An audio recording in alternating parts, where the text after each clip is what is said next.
going on, everybody? It's your buddy, it's your pal Spaz Phoenix, the YWC Reality Check, and you don't see my pretty sexy face, so you know I'm not alone. We're talking AEW, so you know Guapo's here. Say what's up, Guapo. Hola, fuck. Hola, mis amigos. Senor Guapo is back again. This time after a wonderful trip to the beautiful Daytona Beach to see AEW's FYTER Fest. Yeah, so I guess that's what we're talking about today, eh? That's right. Guys, FYTER Fest was last Saturday. I told you guys I was going to get Guapo on here to talk about the show. He was at the show, so That's good for correct. you. I was at the show. It was fucking amazing. I'll be sure to send you pictures from Icons and TakeOver Toronto and SummerSlam and Raw and SmackDown. You do you. I still kind of wish I could have gone to this show. But yeah, as I said, I mentioned this in my NXT review. This is not an indicator that I'm going to be doing pay-per-view reviews all the time, or that me and Guapo are going to review every single AEW show. I outlined it before, and I'll say it here again too. If I can make an angle out of it, if I can make a topical angle out of it, like we did with the last one, where we sort of did like, what did AEW do that WWE wouldn't necessarily get away with? I thought that was an interesting way to go at it. This time, we're sort of doing the what it was like to watch it on TV versus what it was like to be there live. So that's sort of the angle that we're viewing this particular, if you want to call it a review, through. And as I said, I just want to shoot the shit with Guapo and see what the show was like. Thoughts in general before we go into specifically what happened? Fucking amazing show. God, I had so much fun. Let's just say when I woke up on Sunday morning, I had no voice. And yeah, the only benefit of that Sunday morning waking up with no wrestling was the fact that I got to go on the beach, relax, put my feet in the Atlantic Ocean, and then decide, okay, it's time to get the fuck out of Dodge and drive back home to the great state of Louisiana. Wait a minute, there's a great state of Louisiana? It's the best state. Okay. It's not that weird state that Kristen lives in called Texas. This is really becoming a troubling trend of, like, when it's just you and me, we rip on her, like, in the first couple of minutes. It's not intentional. You guys that have been listening for a long time, we know we all love Kristen. We'll get her back on for the Extreme Rules review, but that's another video for another time. I chose Guapo to be my AEW guy because he's the one that knows the stuff and the things. Let's just say I know where to buy the drugs, and the drug is AEW. The AE druggle you? That was you stretched it. You stretched it too far. I'm tired and it's fucking hot in Canada and I like Smirnoff, so okay. that explains a lot of how tonight is. What is the temperature in Canada? And don't give me that bullshit Celsius. That's all you're getting. It's like, I think it was 35 in Mississauga. The radio station I listen to, unfortunately, is from Hamilton, and apparently they were having 38, 45 with the Humidex. So a whole lot of fuck that. 35 Celsius to Fahrenheit. I need real numbers here. 95 degrees. Really? That's it? Yeah. Okay. Let me tell you how hot it was today here in the good old Louisiana in America.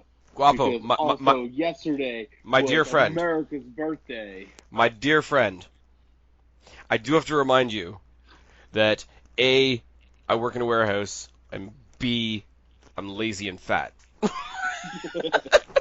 Understand. However, today it was 98 degrees Fahrenheit, so that's 36 degrees Celsius with a heat index of 110. Yeah, that can fuck off and all.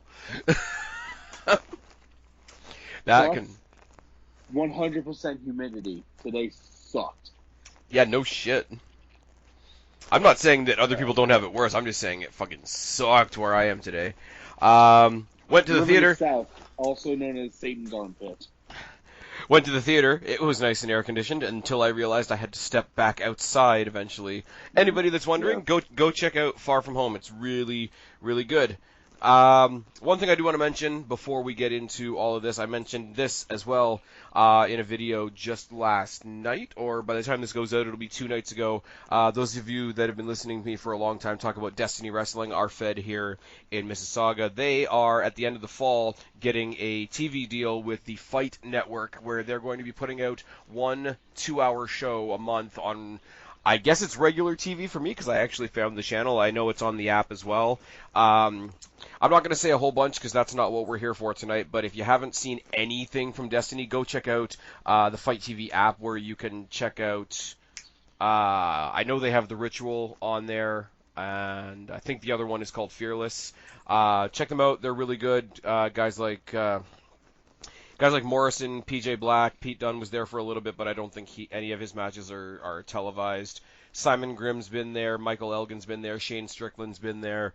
Tennille Dashwood's about to be there. Joey Ryan's about to be there. You can check out awesome Canadian talent like Channing Decker, Josh Alexander, Shotzi Blackheart. A lot of really, really good shit. And if enough people are watching it when it does go live, I will start covering it more on my channel. Unfortunately, Guapo doesn't have the access, or I'd pull him into the videos too. There's that. There is that. You know what else there is? There is Fighter Fest. There is Fighter Fest. First match. The show I went to because it was fucking awesome. Thanks, Guapo. Sorry. First match on the pre-show was the potentially what we thought was going to be one of the matches of the night. I can't believe it was actually on the pre-show. It was the Best Friends versus SoCal Uncensored versus Private Party, who Yes. I think you and I said in the preview neither one of us were very familiar with. Correct. How were they received live? Because it was really okay. I will say during the pre-show specifically, I did have some streaming issues. It's the first time I've tried actually streaming the Fight app to my TV. I was having some issues, so I did miss bits and pieces of this. But I will say I was ready to tell the Private Party to fuck off within like 2 minutes. I was like, nah, this is not the move. This is like discount Street Profits. Get the fuck off my TV. Live, they were received very well. I think what popped everybody just as they were even coming out was the fact that they were announced with their names, and I think they said their billing weight as 24 ounces of cranberry vodka. That popped us. I don't know why. I will say, even though I didn't like them or their presentation, I do like the part of their entrance where it was from a location where you need an invitation. Yes. I thought that was a neat touch. I'd give them that. They did sort of, as well as like bothering me, they did suffer from being the only team I didn't know. Yes. So there's that. They suffered for that at first. However, once they started getting their shtick and their stuff in, they were popping everybody in the building. They were very fun to watch. They were very crisp and clean on their execution on everything, and it was a great way to start the show with that match. Honestly, It was a good way to get the crowd started and into that match.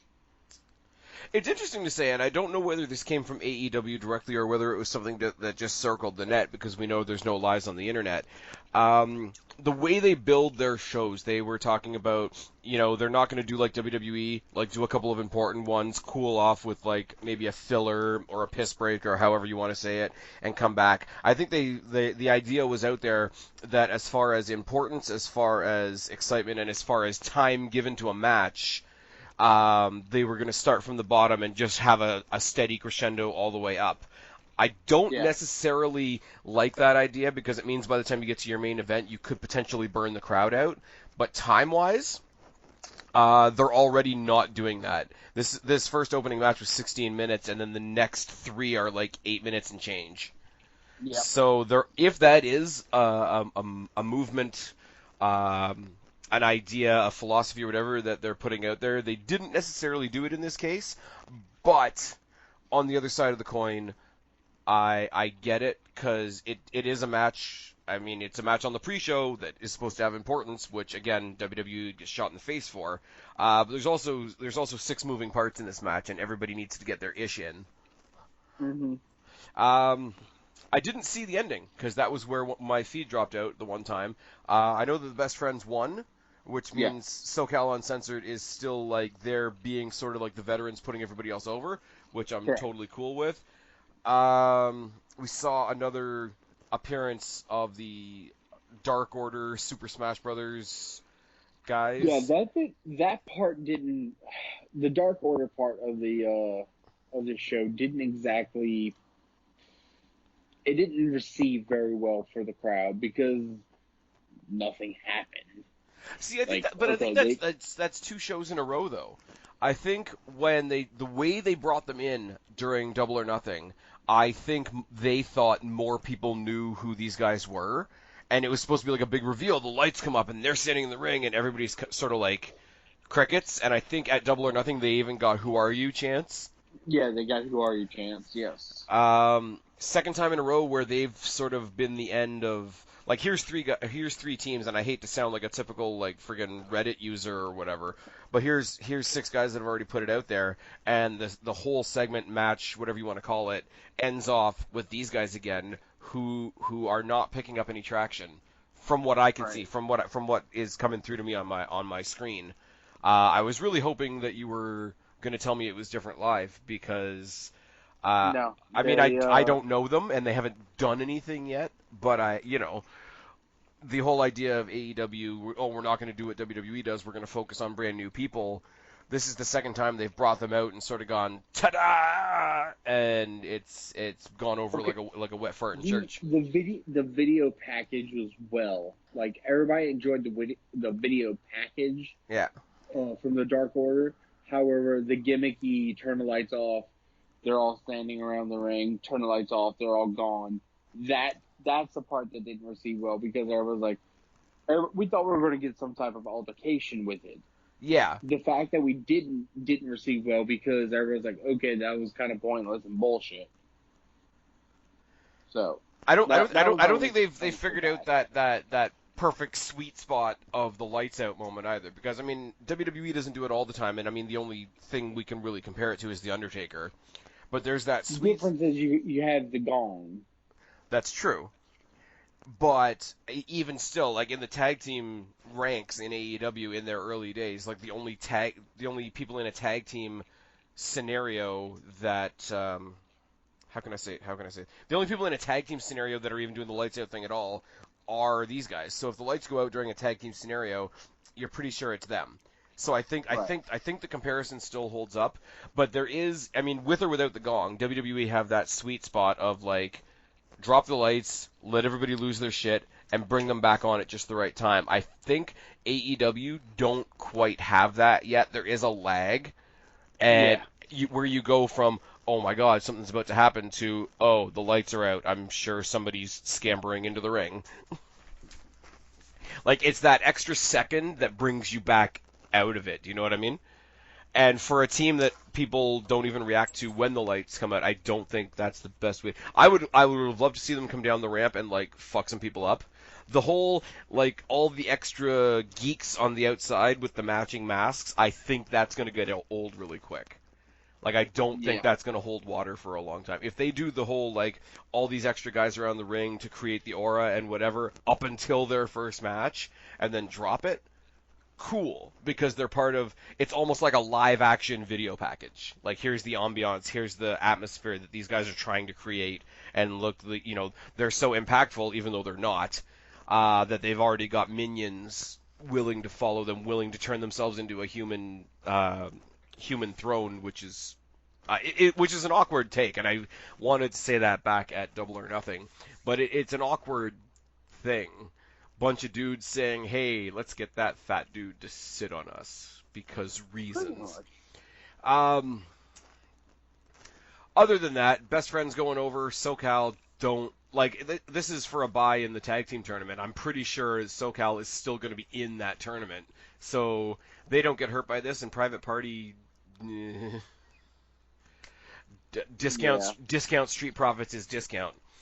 It was a good match though, from what I saw. A lot of the crowd. I mean, like I say, SoCal has their establishment. They don't need to be over, if that makes sense. Yes. But the crowd absolutely loves the Best Friends. They are the tag team equivalent of Bailey before she was ruined. So I I mean, think they've got that, and I think they could ride that for a little bit. They don't have to win. the They don't. fact that they got over by hugging each other. Yep. I mean, people cheer for them hugging. Well, Yep. And they cheered when they hugged their opponents at Double or Nothing. So yes, that's already a thing that the fans have said. Okay, we're gonna buy into this. Everybody wins. Like I say, like it's not like the other two teams aren't going to be featured in that tournament as well, because it's not like we haven't seen a whole wealth of tag teams from AEW yet, because still, like we said, early days. Um, but these guys getting a bye, I got no problem with that. Ali yeah. defeating Leave. I think Sorry, for at All Out, we're gonna get Best Friends versus the Dark Order. So fair enough. In the second round, since they're getting a bye in the first. I I think the first round of the tournament is going to be at All Out. So Oh, that won't even be a part of the. That would just be an extra match. That's not going to be a part of the tournament. fair enough. I could get in on Possibly. that.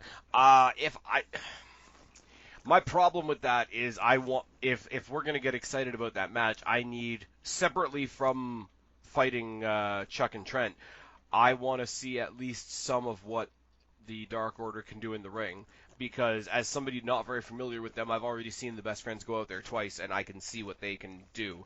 I can't like again, we're gonna run into the same problem we had at All In, the same problem we had at Double or Nothing.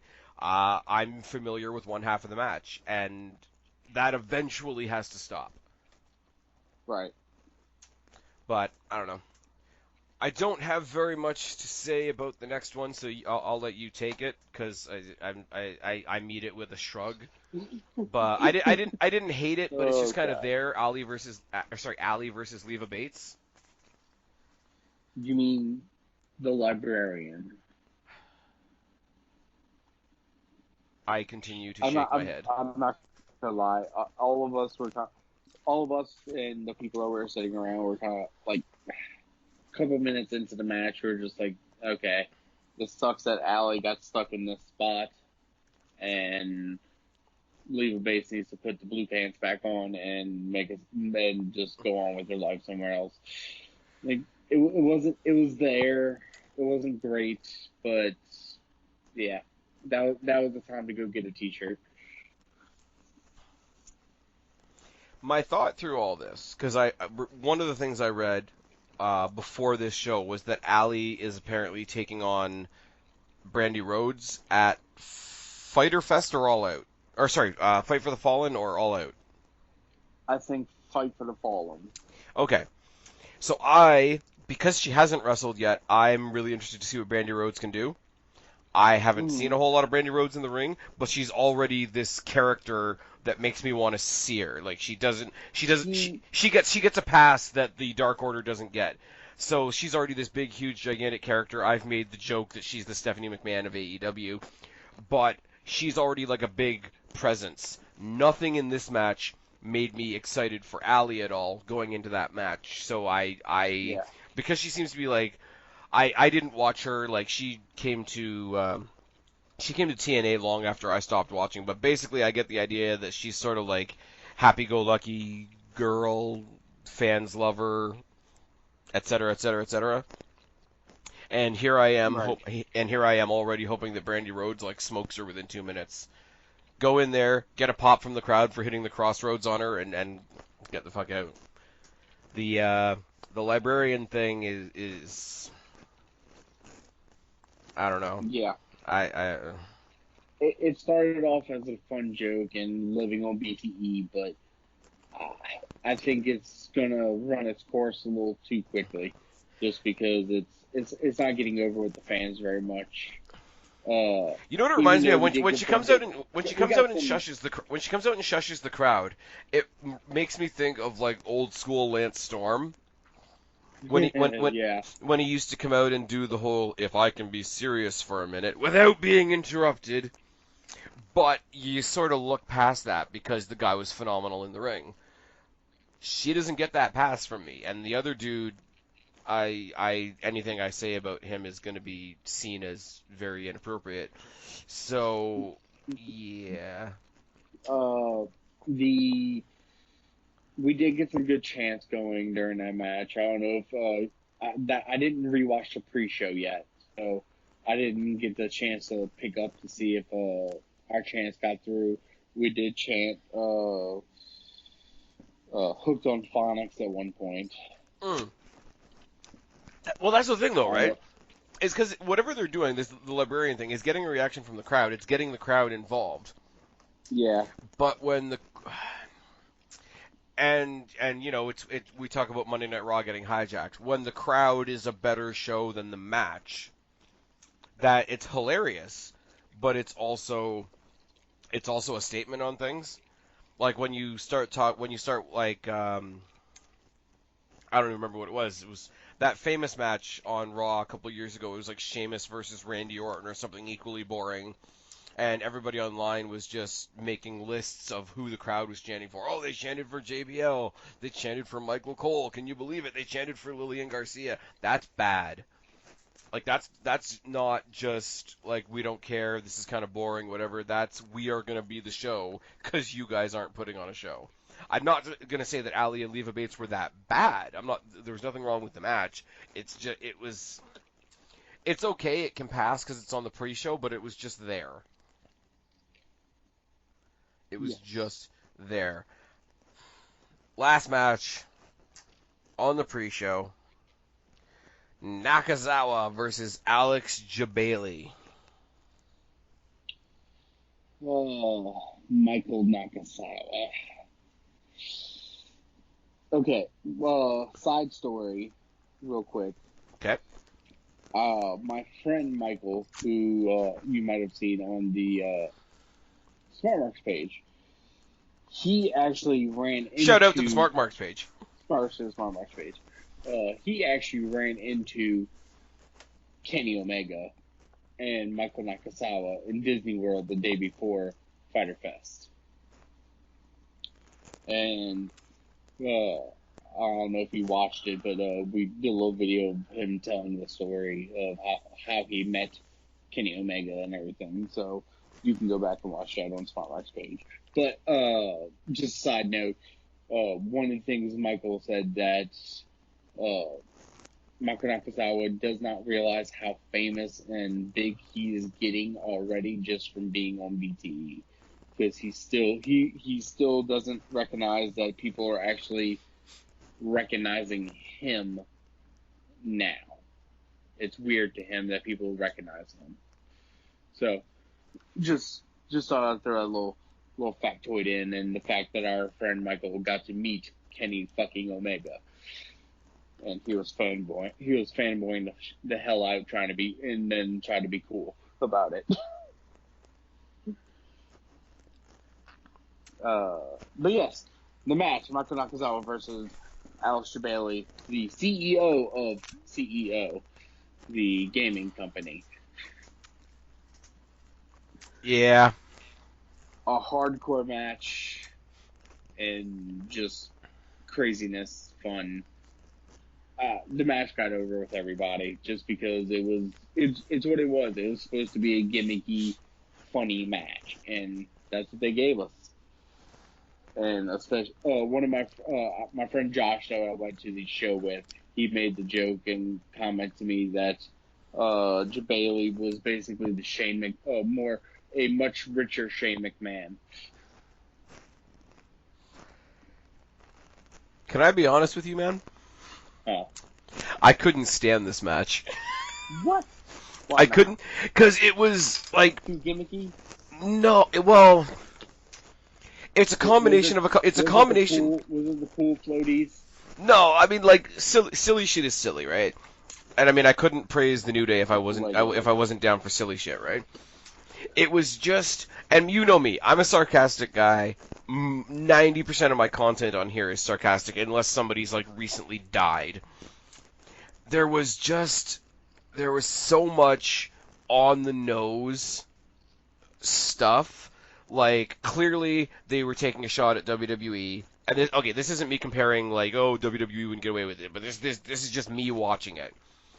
They were clearly taking a shot at WWE, how they have like the owners or just whoever, like non-wrestlers getting in there and wrestling, and how silly that is.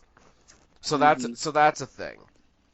They continue to use T-shirts as weapons because Jabali's shirt was an entire like a gold mock-up of the Rollins shirt, and I'm not going to get into all the stuff that Rollins has been doing on Twitter and whatever. That's a conversation for another day. So that was there, and then I don't get the whole Nakazawa oiling himself up thing. Like it wasn't I That's a gimmick that he did in Japan a lot. oh no, I understand that, but it's one of those like I like Enzo Amore and I didn't like it when he did it. Here's this guy I'm just getting to know. It's on the same level as that, but that's just all the on the nose. We're not putting this match on to put this match on. We as a company are putting this match on to dig at other stuff, which I like sometimes. We had the debate last time about, or not the debate, but the conversation about Cody Rhodes's thrown Triple H shot, and like that was whether you like it or not, and I'm still mixed on it, and I just I had my mixed feelings on that, but there was some elegance to that shot. Like Right. there was some time and some effort and some serious like I don't want to say care because that's a really loose way of saying what I want to say, but like there was some like I say some elegance to it, some deeper shit there. This was just like shots for the sake of shots, and Mm-hmm. that was the annoying half of it. That was just the on the nose like eye rolling stuff. What really bugged me about this, though, and we're talking about like people that I'm familiar with versus people that I'm not. What was the match on here? Okay, talking about before the show actually happened, not afterwards, because afterwards I was thinking about a completely different match. What was one of the main matches this show was sold on? The main event, the 6-man tag, and the which called Moxley versus Janela. Yeah, the hardcore match, right? Yeah. So you want to have this debut of Moxley, this this deathmatch guy, this guy that is going to redefine what hardcore wrestling is, and that has been one of the selling points of your show. To start that show off with how silly hardcore wrestling can be, it didn't do it for me because I like Ambrose Moxley, whatever you want to call it, and I was still looking forward to that regardless. I could see this taking away. It's like, oh well, they're selling their main event as a hardcore match. If this is what they think hardcore is, like, should I be as excited? And this is on the pre-show. This is where people could technically decide at the last minute they're not going to buy the show. I think they could have really taken the wind out of their main event, depending on what sort of audience they were talking to. And I thought it was a strange move. Personal opinion, it was a bad move. I mean, it didn't. Obviously, people still loved that match, but it could have done something really weird to the main event, and I could have done without it. Right. Like there's just a pile of like I say with a lot of things, it's a pile of issues where any issue individually I could have probably let it go, but you're being really on the nose, you're being really obnoxious, you're being really silly even for a comedy match, and it could have a knockout effect on one of your main matches later on in the card. If I watch the show back to front again, I'm gonna skip this. Like that's my thing. Like I said, I haven't really watched the pre-show at all yet, so. But As I say, you guys said it was is great live, and this is one of yeah, those things where I would probably laugh my head off at a live show, but at a live show you're not. This is gonna sound really shitty. At a live show you're not thinking as much. You're soaking it in, well, yeah. and that's not a dig at you and your friends or anybody else that was at the show. Please don't get me wrong, but you're in a different mindset. I Oh, could, like I've been to one WWE house show, and it was just last year, and it was the first time that I've ever actually been bored at a show. Because even if it's shit, you can laugh at the shit, but yeah. once you throw that on TV, your analytical mind, because you're one step removed, like that screen is between you and the wrestling. And I guess that's what I had here. It gave me just enough separation to actually think about it. I'm like, no, no, no, no, not for me. Those of you out there that enjoyed it, like Guapo and his friends enjoyed it, like the live crowd enjoyed it. Then again, it was live, so Yeah, you accept more crap when it's live. absolutely. And you know what though? There's people out there that live for the comedy wrestling, and those of you out there that did love it, I am not here to tell you that you're wrong. Just me, one couple of steps too far for me. You know what wasn't too far though? You know what was actually pretty damn great and an awesome way to kick off the main show was CIMA versus Christopher Daniels. It was an old man match that put on a clinic for everybody. Yeah. And as we said about SCU on the kickoff show, they are just there and they're doing the workhorse thing. They're doing what Jericho did in WWE. They're doing what trying to think of another good example in WWE right now.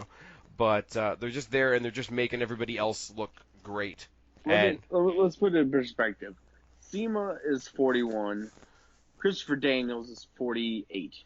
About to be 49. Yeah. Both of these men have been wrestling for over 20 years. Mm-hmm. And they can still go and they put on clinics and can show everybody, okay, look, they're this age. However, it doesn't mean shit. They're still two of the top wrestlers in the business. That match was a lot of fun for us, and they know each other pretty well too, don't they? Wasn't he Daniels has been over in China, working with those people, working with them. SEMA was one of the top trainers and wrestlers for OBE or OWE, Oriental Wrestling and OWE. And Daniels had went there to help them transfer to more of an American style too. Yeah. So both of them are two of the top people to train and help teach the younger talent coming from OWE. So basically, here's two guys that are spending most of their time molding the future, just going out there and having a sort of this is how it's done match. Yes, pretty much. Like this is the ropes, boys. Yeah. This is what you should be doing. This is how you get over. Yeah. And I mean, like SEMA, Christopher Daniels, we always talk, and I've already mentioned it a couple times in this video. Talk about the guy I know versus the guy I don't.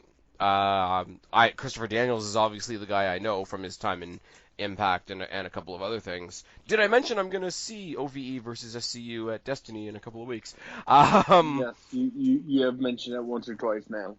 See, this is one of those matches where you get over the what you know versus what you don't, because coming out of this match, I'm thinking more about SEMA. And from a AEW North American, hey, we want to bring these people over and introduce the North American crowd to this style, this grouping of people from across the pond, around the world, etc. Daniels did exactly what he needed to do, and SEMA brought it with both barrels, and it has every reason to work, and it did. Yep. And I was also delighted to see SEMA take the win off of Daniels for this too. Yeah. It was good to see them giving SEMA that win.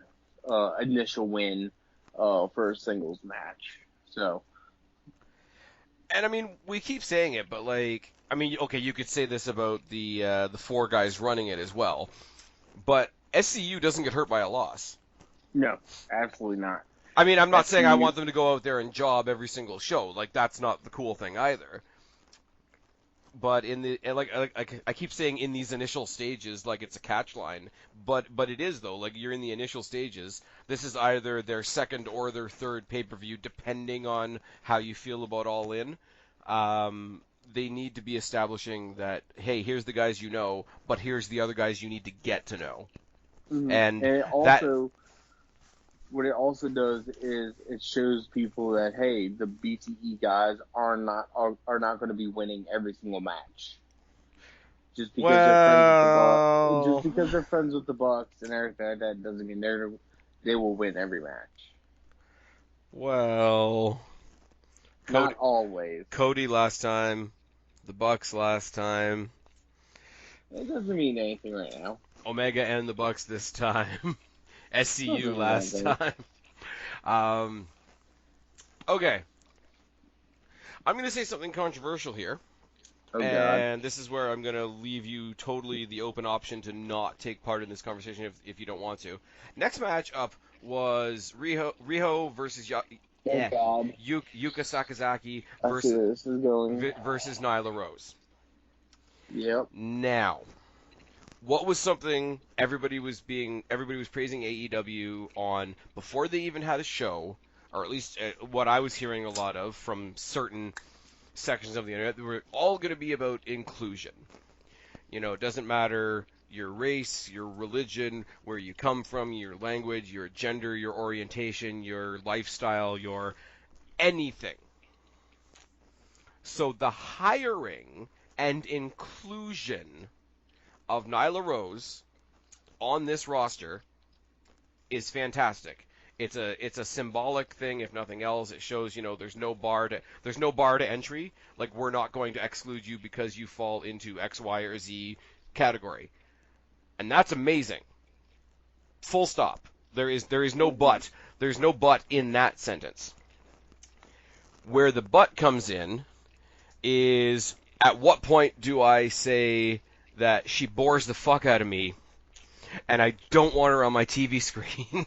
And for the second pay-per-view in a row, I've just thought, please take her out, because the other two people in that match, I'm sure will have a great match, and that's what I want to see. It was the same with Smiley Kylie Ray and Britt Baker. I mean, we're talking Mhm. about before Awesome Kong was interjected, because that's another X factor, and Awesome Kong's awesome, Mhm. obviously.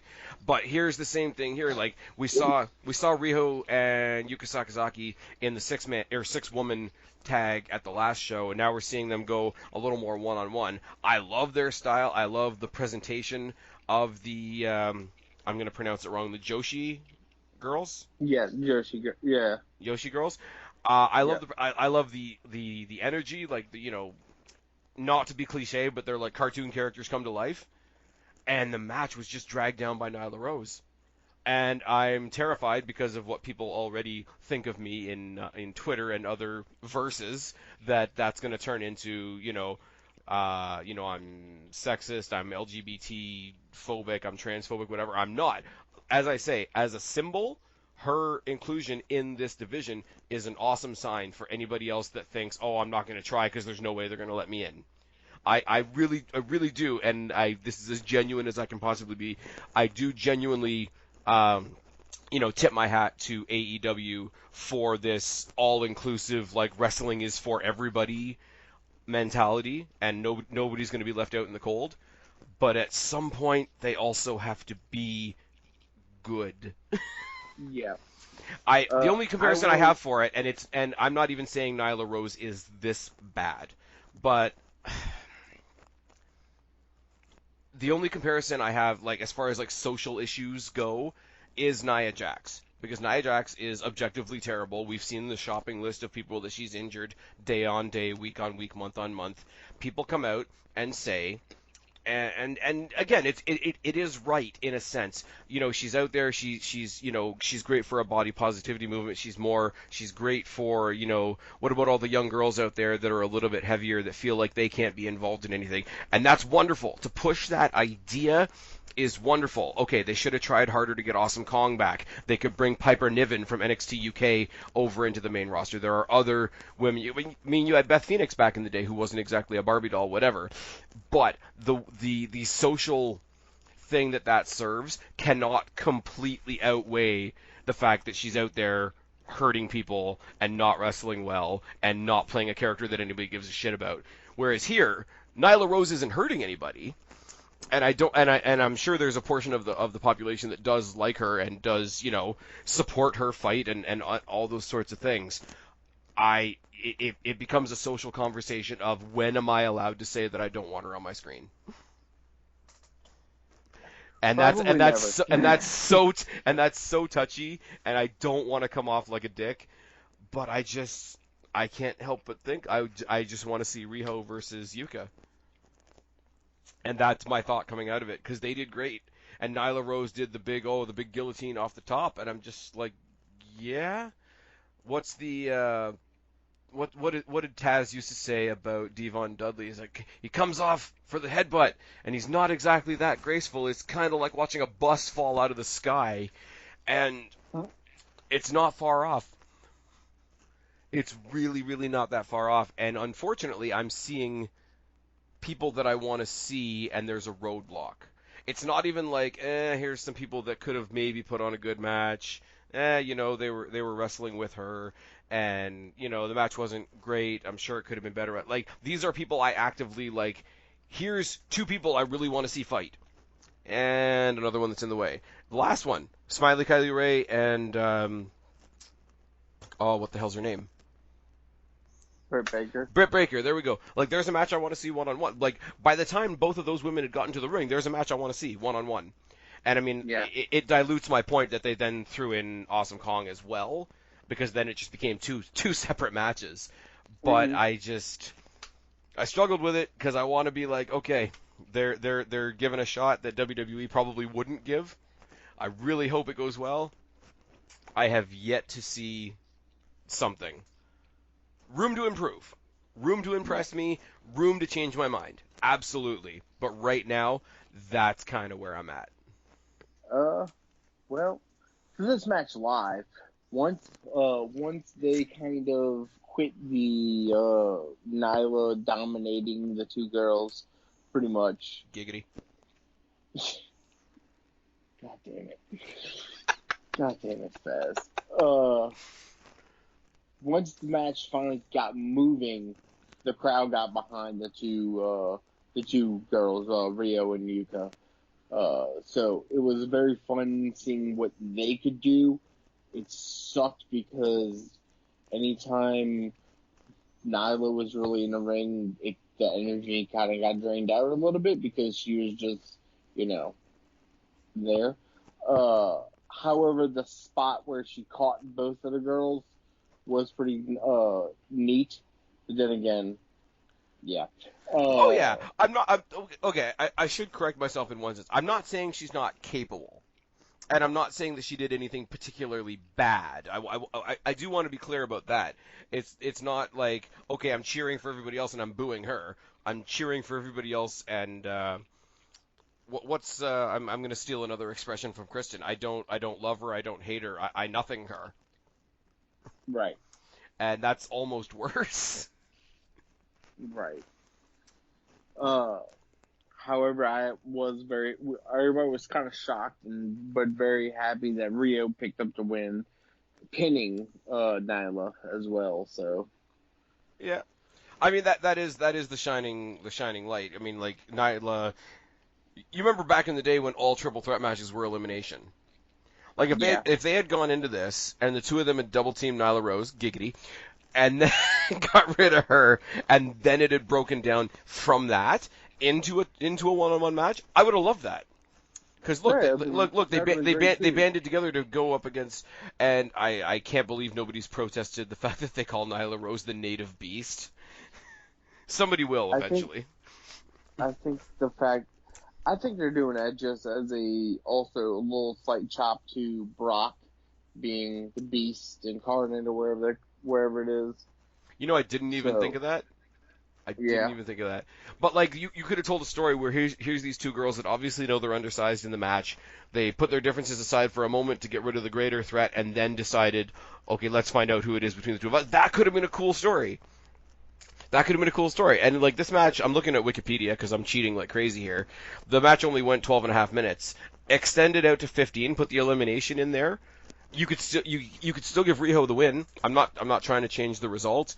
They could have done something, or they could have taken out something, and it would have been better.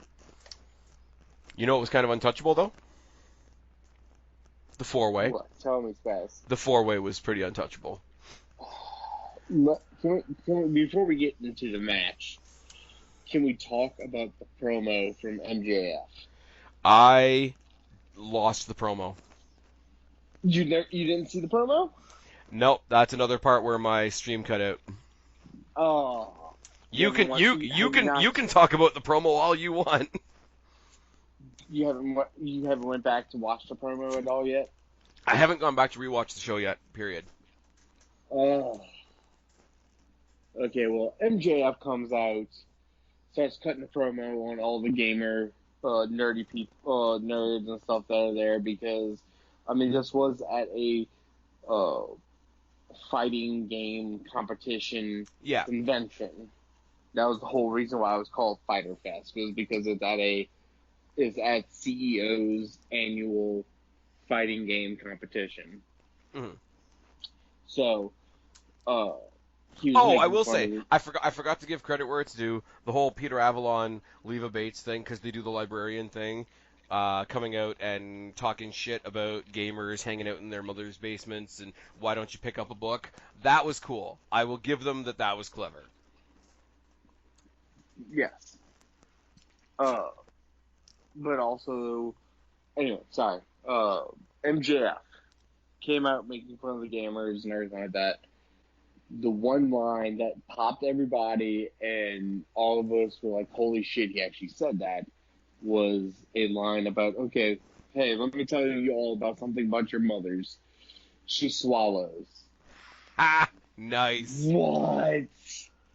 It popped everybody. It was great.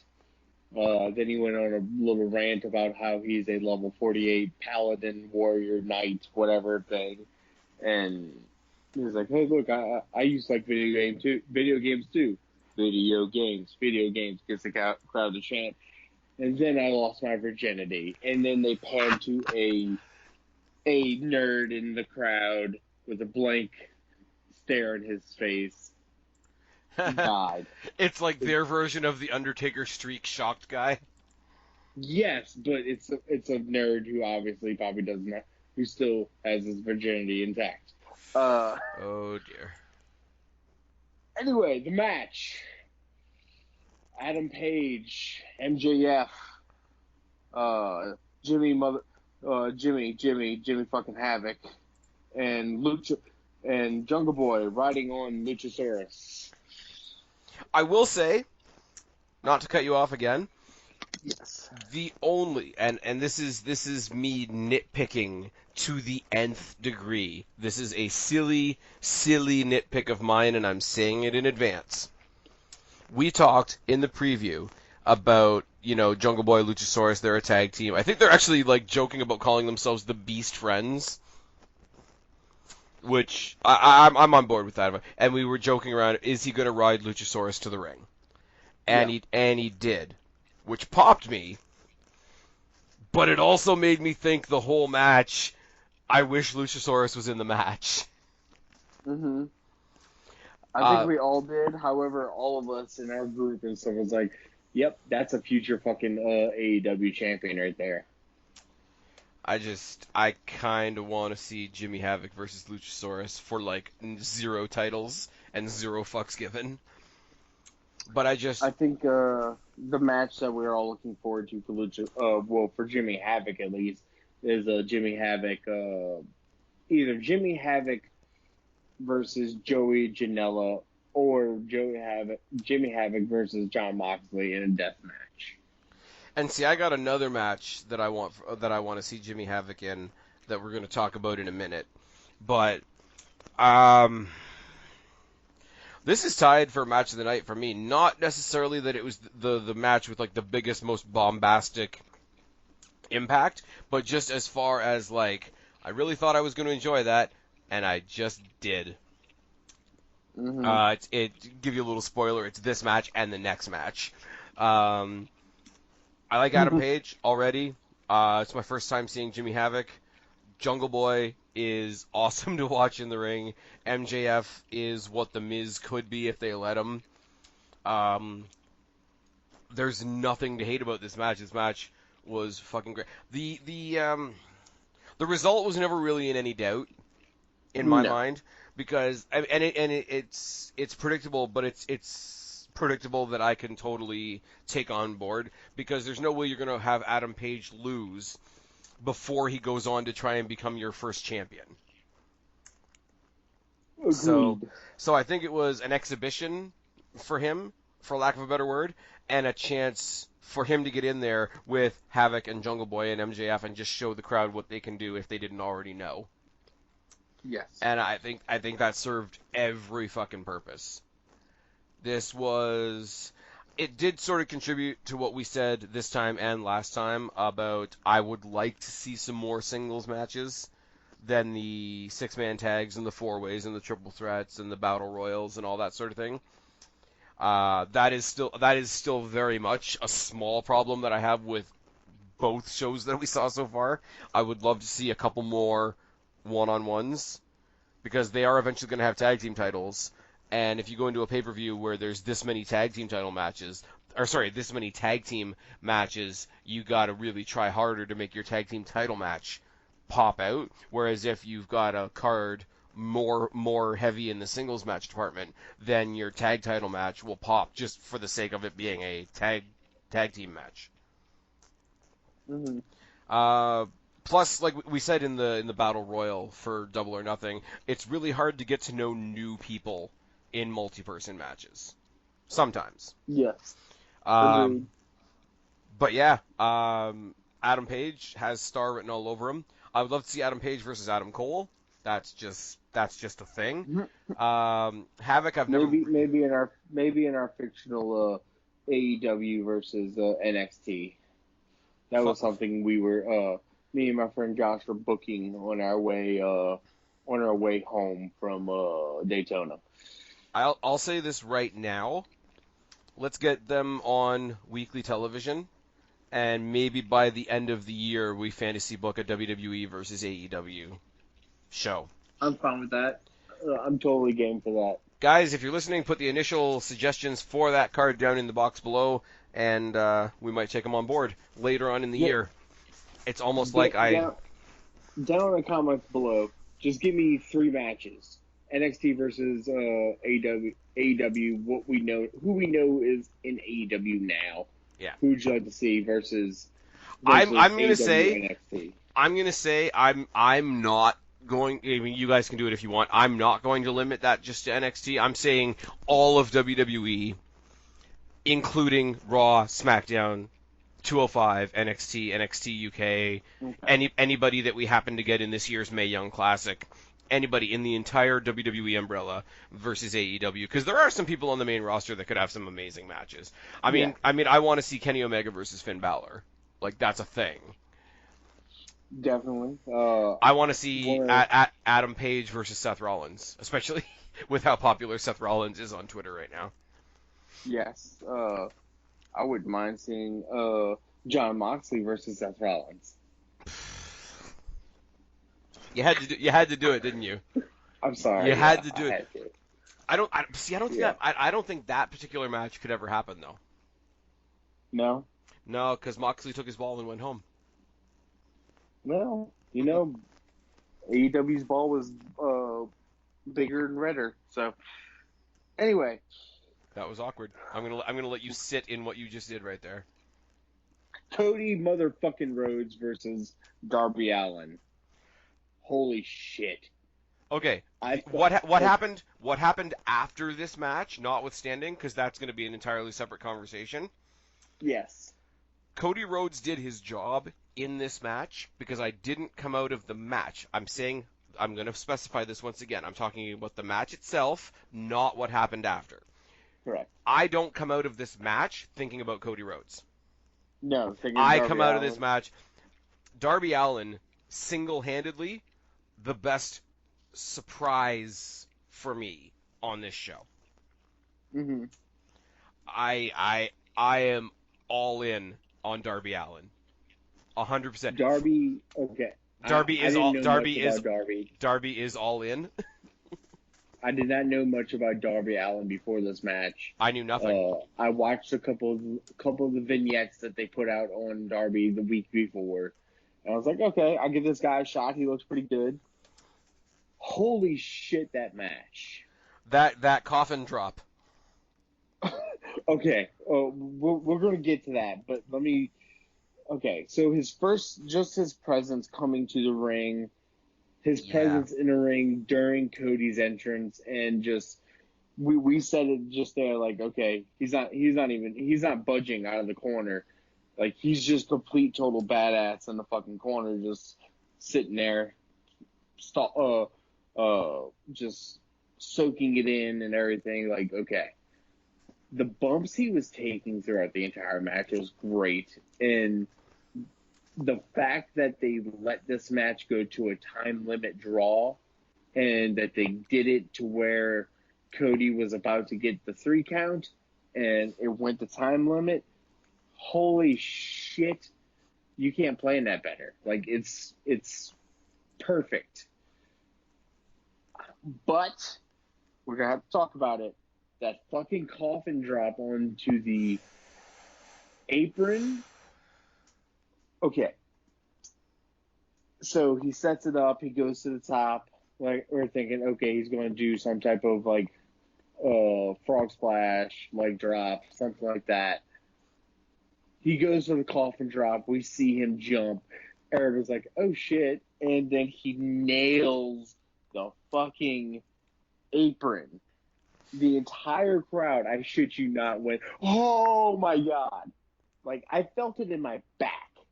Yeah, That's how because hard. it wasn't like, and I know we're just getting into the aesthetics of wrestling for a second, but it wasn't the sound of somebody hitting the mat. No. Like it was like, I don't know. The old expression used to be like hitting the. There used to be an old expression. I don't remember how it goes exactly, but it had to do with like when people hang their laundry to dry, and eventually with people had to like dry out their doormats and stuff like that because they're really thick and heavy. You could smack them and they wouldn't even move because the weight of the water and all that. It's a horrible thing, and I'm butchering the expression altogether. But that's what it sounded like. Yeah. It sounded like a it sounded like hitting a wet carpet. It sounded Yeah. just, it sounded like immediate and direct, but also really gross. Yeah. Like it was a scary sound, and that would be an impressive enough spot if Cody had stayed there and taken it. Mm-hmm. Like, um, I mean, that would kill Cody.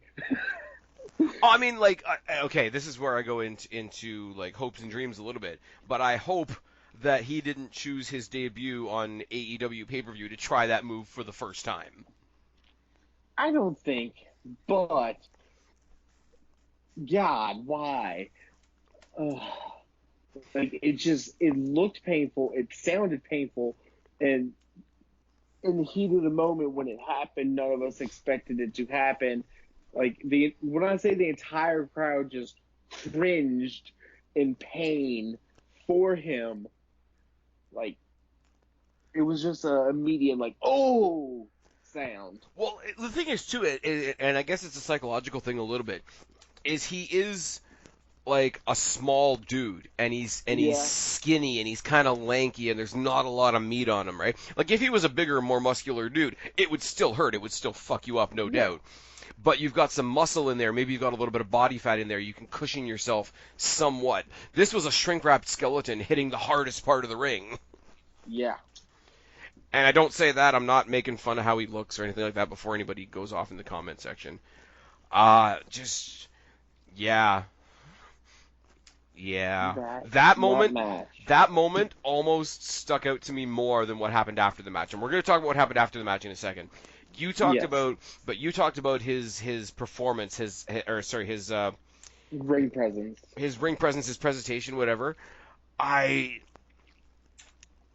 To look at him, because I didn't even go as far as you did. I didn't even go and check out any vignettes or anything. I saw the little bit that they played right before he came out, and that was it. And as he came out, just to look at him, it would be so easy to just play him off as like, oh, WWE, or not WWE, but wrestling in general has just created another sort of like grunge, punk, goth, emo, whatever you want to call it, guy. He's gonna come out. He's gonna be all dark. He's gonna say some really morose things. And okay, and he's got the body bag, and that's something that has been done before, and it's really easy to see that as gimmicky. But you watch his face, and the commentators were telling his story a little bit too about how he grew up alone and he doesn't trust anybody and whatever. And I almost thought of him as being sort of Raven like, and then I corrected myself because wrestling in general is about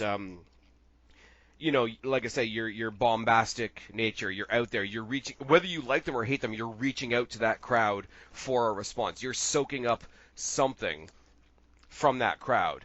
Now, Raven didn't do that. When he came in, he sat down in the lower part of the corner of the ring and all that. He wasn't soaking in that crowd. He was almost sort of like he almost sort of resented the attention and sort of like the people around, the fact that there was anybody watching his match was more of a bother to him than anything else.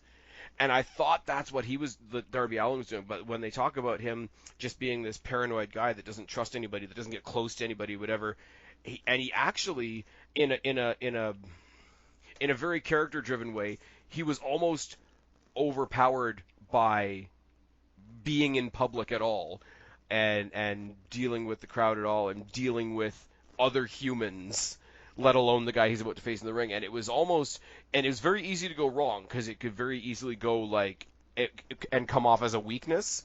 But he played it off so well. And if you go back, and I did rewind it a couple of times, as he's getting into the ring, as he's sort of like crouching into the corner, it's almost like he's shrinking away from his surroundings. And it was so before there was even a punch thrown, he had put that part of it out there so fucking well. Like, he already had me as a fan. Like, it was so well played off. And this is one of those things where I ask you how it came off in the crowd, because I don't know if everybody in the crowd, depending on where you're sitting, Roddy Rah, if you're sitting behind the turnbuckle where he's sitting, you wouldn't have seen that. So I'm interested to see how the crowd reacted to him, but like watching it on TV is like I was sold. I was sold before he stepped up to Cody Rhodes. I was sold before they threw on their first hold, their first punch, whatever the thing. I was so into it. And I was so sold, and I had bought in so much, to use AEW terminology, that by the time they got to the spot with the body bag, it didn't feel silly. It didn't feel out of place. It felt more like Cody Rhodes saying, "Oh, this is how your mind works. Let me play with that a little bit." It didn't feel like they just brought in a prop, which, I'm sorry, we all love the Undertaker, but it's very easy to look at Undertaker and the urn and the caskets and da-da-da, and they all have significant meaning, but at the end of the day those things come off as props. Yes. This guy, who I don't know, who I'd never seen wrestle before, came off so well that a fucking body bag looked like it belonged in a wrestling ring. Yeah. And I don't know what else to say about that. The time limit draw was great. I will say the time limit draw in this match was great. The match time calling thing in general, I'm pretty sure I'm going to get sick of that sooner or later. Like the 10 minutes down, 10 minutes left thing. I'm not there yet, but I'm going to get sick of it eventually. It might not be something they do for every show. But see, you can't, and I'm going to give full credit to What Culture for this, you can't do that only sometimes. Right. Because if they only do it sometimes, and it's for a match like this, then it sort of foreshadows that there's going to be a draw. Because, we got to get that, countdown to build up the drama and whatever. If you do it sometimes, then every time you do it, it's going to be foreshadowing something. So that'll work against them. I know what they're trying to do. It does give it a more sports feeling. It does give you a more it lets the fan know where they are in the match in a very open and a very simple way. And I guess for engagement, I can see where the value is in that. I really can, and I think it's cool that they're trying to do something a little bit different. I just think for me personally, with my wrestling history, with what I'm familiar with and what I tend to enjoy, it's something that's going to wear thin sooner than they think. Yeah, but I don't know. Then after the match, I kind of enjoy the whole time limit and announcing it thing, but that's just me. But yes, after the match, represents Sean Spears. you know, chair shot to the head. Yeah. Yeah. Okay, so it was a gimmick chair, Yeah. and it didn't go as planned because the chair folded and caught the back of Cody's head a little bit. Yeah, it did. It was a couple staples. He doesn't have a concussion, so that's good. I don't know where it fell apart for me, right? And this is where like the fakeness of wrestling starts to get you distrusting stuff or whatever. It took me probably longer than it should have. I'll be fair, that's me just recognizing shit about myself. It took me longer than it should have to realize that something had actually happened. Mm-hmm. Because the way they like, I'm pretty cynical. I like wrestling. I love wrestling. I'll never not love wrestling. WWE can shit the bed and have R-Truth with the 24/7 title main eventing WrestleMania against Jinder Mahal, and I will still love wrestling. But wrestling, especially as you get older, wrestling makes you skeptical. Wrestling makes you jaded. Wrestling makes you say, well, yeah, but it didn't really happen. The way it happened, and then the taping was a bit jarring before it got back to him again. I'm like, oh, that's where he bladed. Oh, well, he bladed the back of his head. That's interesting. Right. And when they were trying to, I mean, they always talk about Ric Flair kept his hair blonde and never changed it for anybody because whenever he got bloody, it showed up in the hair, right? Cody Rhodes obviously knows how to play up that same gimmick. That's why his hair's like white blonde. Mm-hmm. I mean, only Channing Decker has brighter blonde hair than him. Um, but when they were talking about it, when they were trying to be in graphic detail, and this is where I thought the commentators were just going into oversell mode, when they started talking about the loose flap at the back of his head, I'm like, clearly there's not a loose flap at the back of his head. And with the way they shot it at first, I just thought it was a good portion of his hair that had slicked over, like. You know when you wet your hair and you go to comb your hair and it sort of sits flat, but only where you've combed it. Yes. I thought like an inch by inch bit of his hair had just been slicked over by the blood of the clearly blade job that wasn't a blade job. So by Right. the time, and I'm not saying it's not impactful because holy fuck, he's got a chunk out of the back of his head. But for me watching it, I never got the impact. I didn't. Okay, I shouldn't say never. I didn't initially get the impact of what had happened because my own cynicism took over. And Right. it took me way long. As I say, it took me way longer than it should have to realize. Yeah, this is actually pretty fucked up. But yeah, so Sean Spears is a badass. Shawn Spears is a total badass, and I'm excited to see him as a heel.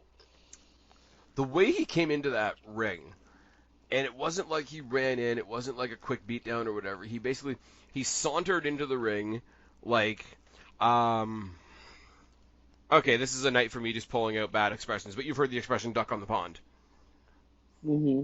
Where it's like all calm for anybody else that's looking at you, but underneath the water, the feet are kicking like crazy. Sean Spears kind of had that duck on the pond look, where he was like just like that steely, calm look, but you could tell behind the eyes like something just wasn't quite right. It wasn't quite Darby Allin, but it was pretty damn close for somebody that's not trying to pull off that kind of gimmick. And he just walked straight up to him and did with a steel chair what a normal person would do with like a hard slap to the face. Right. Like psychologically that was the impact. Physically, obviously, it was a lot more. And then they really played it up, and then they threw to commentary who were sure to tell us that AEW has all kinds of great medical staff, and we've concluded that there is no concussion. It's only staples, and everybody's glad to hear about. Like they jumped on the "don't worry, he doesn't have a concussion" thing real Well, quick.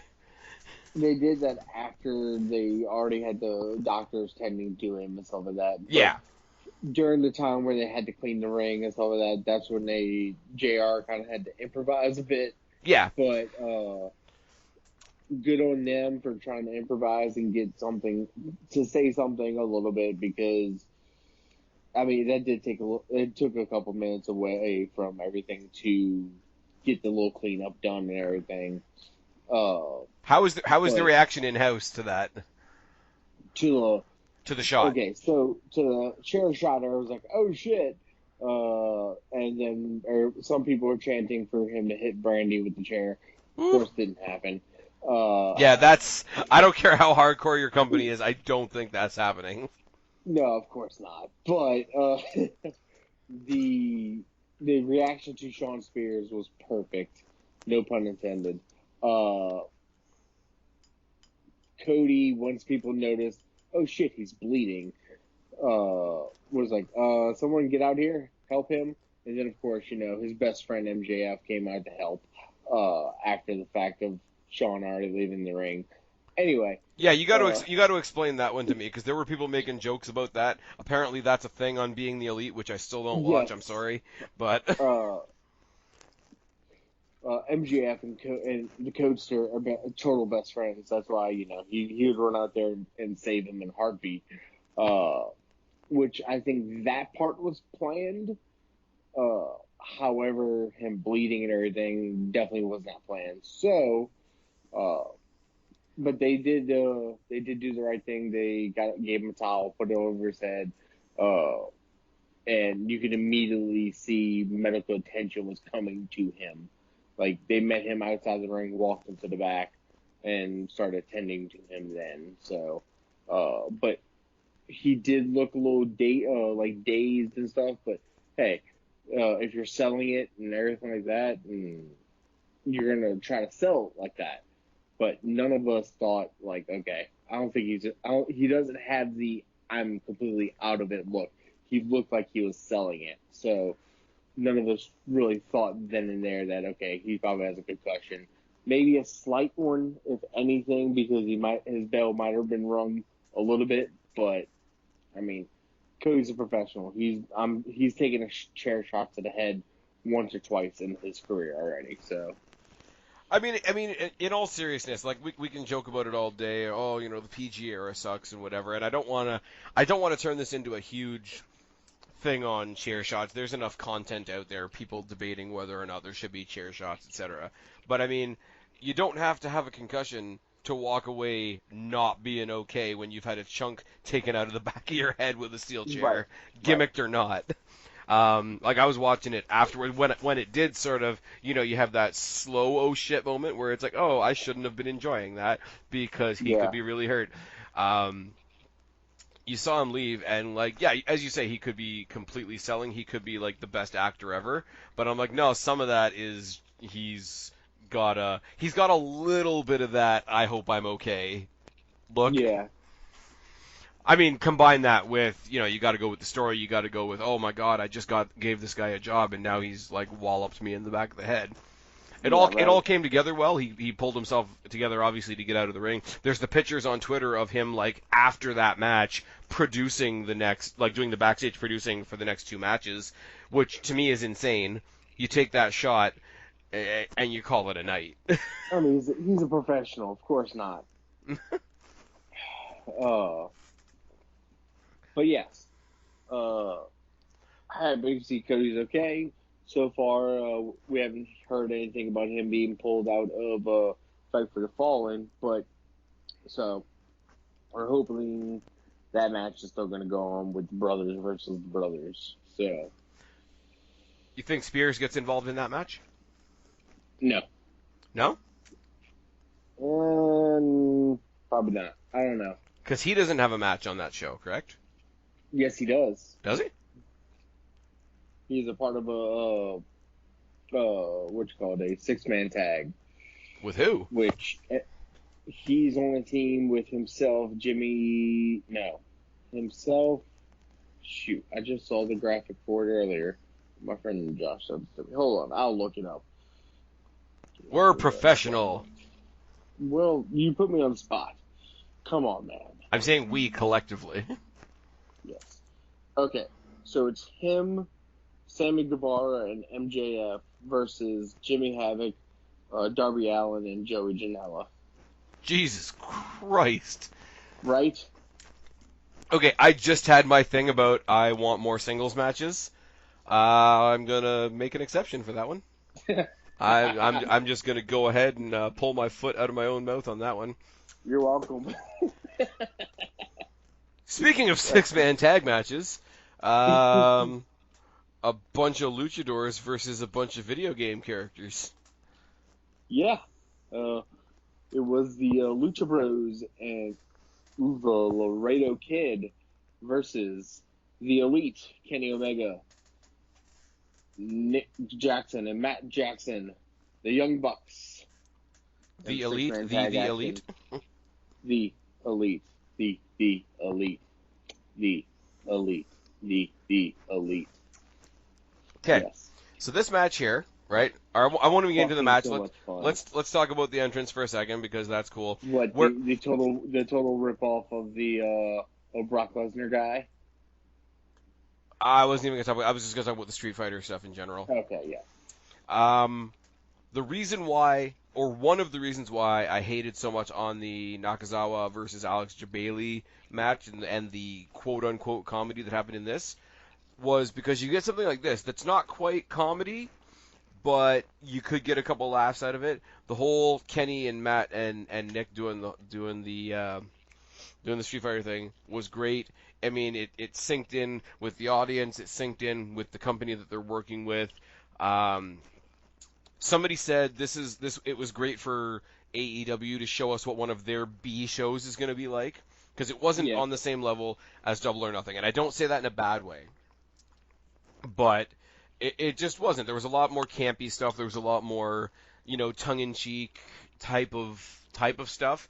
So if this is what their B shows are going to be like, a little on the lighter side, it felt a little bit shorter. I don't know if it actually was or not. Yeah, it was shorter than Double or Nothing. Okay. So if this is what a B show from them is going to be like, then okay, we can have a couple of lighter things. Them coming out. I'm not familiar with like super recent Street Fighter, so I don't know who Kenny Omega came out as. But Ryu and Ken with the Bucks is fucking fantastic, and whoever Kenny Omega was being, and for the other dude to come out as him and then like transform into like the ultimate version of him or whatever the case may be.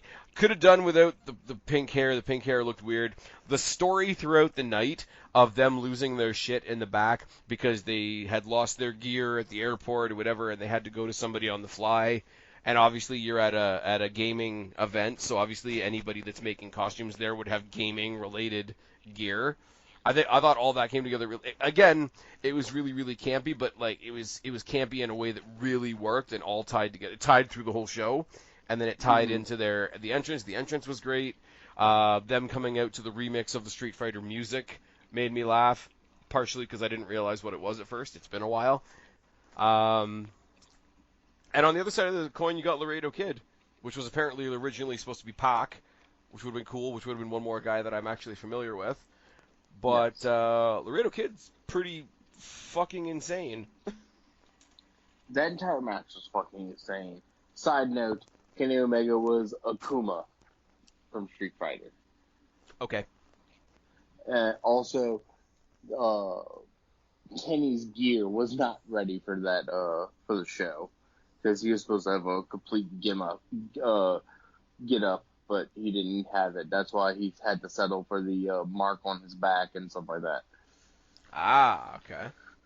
So, yes, the Bucks stuff was ready, but not Kenny's. Ah.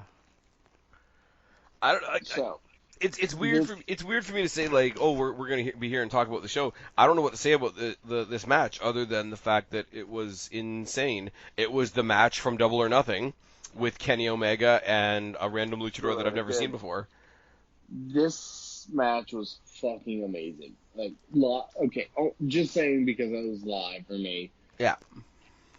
So many spots, so much fun, cheering for both sides because I am a fan of the luchadors, of course, Pentagon and Phoenix. This is my first introduction to Laredo Kid, which now I'm like, okay, I need to watch more of his shit because he's really fucking good. He's another one from AAA, right? Yes, he is another AAA person. Okay. But it was fun. It was my first time ever getting to see Pentagon and Phoenix live, so that was really great for me. Getting to chant with the Said a merry little chant of Zero Fear was fucking great. And, of course, Kenny Omega. Fuck. It's always fun to watch Kenny Omega in the ring. So, this, just as a wrestling fan, this match was probably definitely one of the top ones of that night. I hate to say it, the last 3 matches of the night were probably the best matches ever. That's what put this entire show overboard for me. And see, that does go with what we talked about at the beginning of the night, because I know we talked about like the matches graduating from the beginning to the end, and I made the joke about the time because the tag team match went 16 minutes at the beginning of the night. But as far as building towards your main event, we will get into it in a second. I like the fact that they literally like shut down the show and brought it back to do the Jon Moxley Joey Janela thing. But if you want to talk about I just lost my train of thought entirely. If you want to talk about just the match itself, considering the last match was not sanctioned, I might have put, even though there was like a segment after it, I might have put the Cody Rhodes Darby Allin one last, like quote unquote last. I might have put the 6-man tag ahead.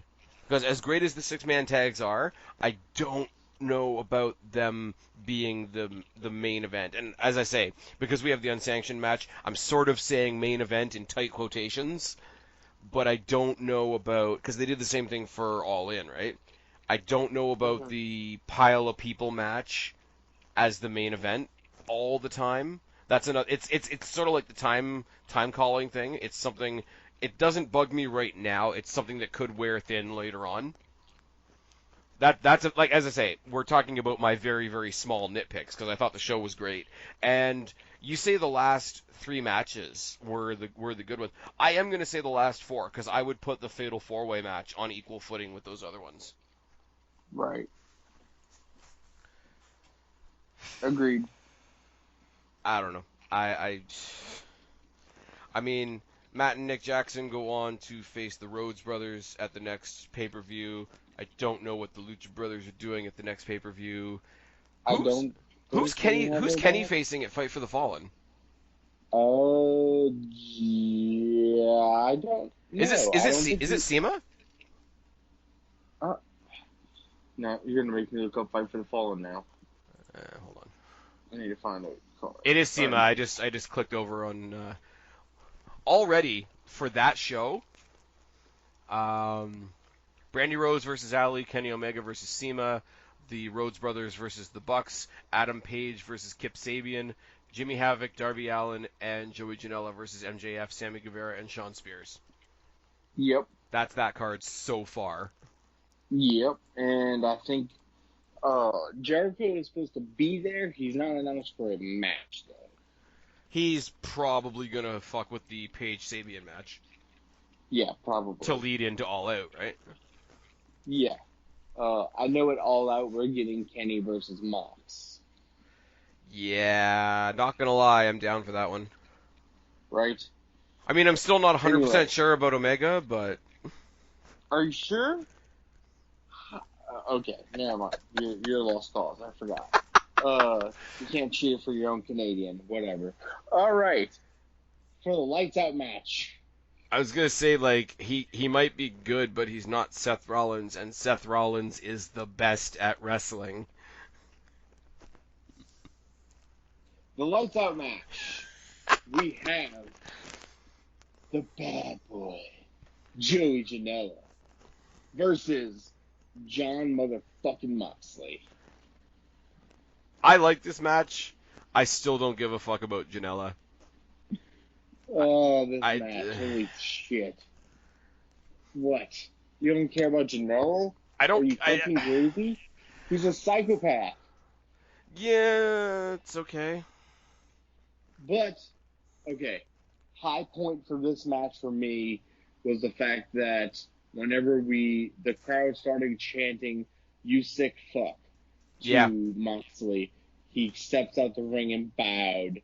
Yeah, I saw that. That was fucking class right there. You have to think that, okay, Mox, he has been waiting so long to get a "you sick fuck" chant again. Yeah. He had to soak it in. So he had to bow for it because you know what? He was happy. He finally got his "you sick fuck" chant once again that he hasn't heard in years. Oh, shit. This match. I'm just gonna say I thumbtacks in the feet. yes, God I damn got it. Mrs. Guapo to watch this match with me whenever I rewatch the show on TV. Uh, her reaction to the thumbtacks and then him taking Janela's shoes off and driving his feet into the tacks. She couldn't look at the TV. It was great. Well, because the thumbtacks are a weird, the thumbtacks are a weird spot though, right? I mean, the tacks are always a very, just like, okay, the match is going to end soon type of ploy. No, I don't mean like that. I mean, I don't have my words tonight. This is not a thing. Not a whole lot of us that are not pro wrestlers know what it's like to take a back body drop bump off the top of a ladder through a table. Mm-hmm. A lot of us have pricked our thumb on a thumbtack. Yes, and it hurts. And that, but it's not even the matter of it hurting. It's just what we know versus what we don't know. My example for this has always been Texas Chainsaw Massacre. Texas Chainsaw Massacre has all kinds of ridiculous, over-the-top, unbelievable gore, people having their arms cut off, people having their legs cut off, people being beheaded, and all this stuff that doesn't happen to normal people. So we can imagine what it feels like, but we don't actually know. But when you saw, I don't remember who it was, but when you saw the one person getting dragged into the basement, and they're trying to hold themselves from going down into the basement, and they claw along the wall, and one or two of their fingernails pops.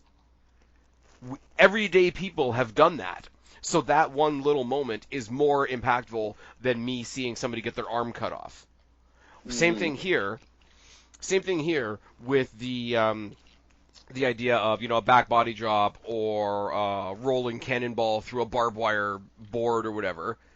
Never done that. Never been a part of my Saturday night. But I've pricked my hand on a thumbtack. I've stepped on Lego before. I can put those two feelings together, and all of a sudden there's something in that match happening that I know what it feels like. And it gives you that feel, like you said when Darby Allin did the coffin drop and everybody sort of felt it in their guts, right? It's that same kind of feeling when you're watching something that you've experienced versus something that you haven't. Even if it's a small little thing, it will affect you more. And that's why I think the thumbtacks have such a weird and cool place in wrestling lore, because fans can identify with the thumbtacks more than they can identify with a Greco-Roman knuckle lock. Right. It's insane. And obviously he won. Like, that's the thing. Yeah, I mean, Mox isn't going to lose his initial match in AEW. Mox ain't going to lose for a while. I don't think. But that tack spot, the feet, and just, yeah. John Moxley is a sick bastard. And all of us could only say, Renee Young is watching this, thinking, who the fuck is this man that I married? Yeah. This is not the same man. He is way more demented. Hey, we never know what they do in the bedroom. This is true. We also said she might like that too, so we're not sure. Maybe. Oh, no, I don't want to say this. She's my hometown girl and all. But maybe Renee Young has taken a nude thumbtack bump. Oh, God. Now I'm thinking. Now I'm thinking about naked Renee Paquette. Oh, God. Anyway. I'm going to need a minute. Maybe more. Anyways. Side note. From where we were sitting, we could see the person tending to Janela after the match. Oh, yeah? Slowly picking out every thumbtack from his back and feet. Yeah. While Moxley was getting beaten by Kenny Omega. which was good because, Kenny had to get his receipt back from Double or Nothing. That's one thing I do. You mentioned the Omega thing, and I almost forgot about that. That's one thing I do like about the shows is I think they've sort of taken a takeover concept with like you remember there was a whole period of time where the end of a pay-per-view would start something new. Either it was the turn of Kevin Owens, the debut of Samoa Joe, the turn of Tommaso Ciampa. Like, so you have your main event, you have the everything that goes like the pomp and the circumstance and the celebration of the main event, but then you have something else. Like you have a hook, you have a grab, you have a whatever you want to call it. So in a very small way, the pay per view ends on a segment instead of on the match, and I don't think it takes away if they keep doing it properly. And they have, I mean, first of all, the last one, the debut was, sorry, the spot was the debut of Moxley, which everybody popped for, which is great. This time it was Kenny getting his receipt, so that's a continuing story. If they continue to do it properly, it's just really good.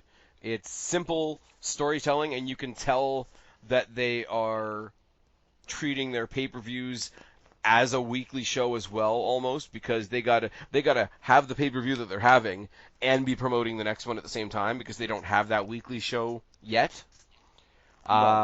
I hope they continue to do it this way even when they do have their weekly show to lean on because it does give connective tissue to the next main show. Yes, I agree. And I know I'm looking forward to whenever they get TV finally, especially if their TV is touring and come anywhere near Louisiana. So, Oh, for sure. I think it's going to be an amazing week when they're starting their weekly show the same week SmackDown goes to Fox. yes, And by that point, Bischoff and Heyman's running of Raw and SmackDown will be in full swing. Kofi Kingston will be standing there thinking he's a cool guy because he got to put his middle finger up, getting, Ricochet all excited on the Raw side of things. I'm a terrible person. On the Raw side of things, they're doing some cool stuff. They wasted a really cool Titantron spot on two wrestlers that we don't care about. But whatever, we're not going to talk about that. By that point, you've got three evil geniuses working on Raw and SmackDown instead of one, and AEW starting, and All Out, and SummerSlam weekend. things will be good. It's not a bad time to be a wrestling fan. Nope, It's it's it's not. really not. Anyways, last parting thoughts from the guy that was there live. Best fucking show I've ever been to. It was amazing. I wish it never ended. I, That, I that, can't I can't add much more than that. Until the next time, because we will preview Fight for the Fallen. I yes, almost want to say we should do a preview for Fight for the Fallen and Evolve since they're happening God. on the same day. I aspire I aspire to be as petty as Vince McMahon. It's my new goal in life. Anyways, I feel like he's going to be sad though whenever he doesn't get any people watching it. and you know what though, it like joking aside, that'll suck because that'll be like Evolve's one like big mainstream TV opportunity to show the rest of the world what they have. So it sucks for them. Like Yeah, they are going to bear the brunt of people's dislike of WWE, and that's not cool. agreed. Anyways, that's wrestling is full of banter. That's how we're gonna leave this. Tell them where to find you, Guapo. I'm very Find me on. tired. You can find me on Twitter at guapo_504, and you can also find me on the Black Cat Beeline channel whenever we decide to make a video again. Yeah, so probably here. Yeah, probably here. Find me on the Spaz Phoenix channel. Yeah, go look up Spaz Phoenix. I hear he's a hell of a guy and not Mm, egotistical at all. And you no, know where to totally find not. me, or you guys wouldn't be here. I've been Spaz. He's been Guapo. We are your YWC Reality Check. Subscribe up there. Talk down there. Start a conversation. Keep all of these conversations going. Don't be a stranger. I will talk to each and every last one of you later. But for right now, I am tagging out. Bye, guys. Adios, mis amigos.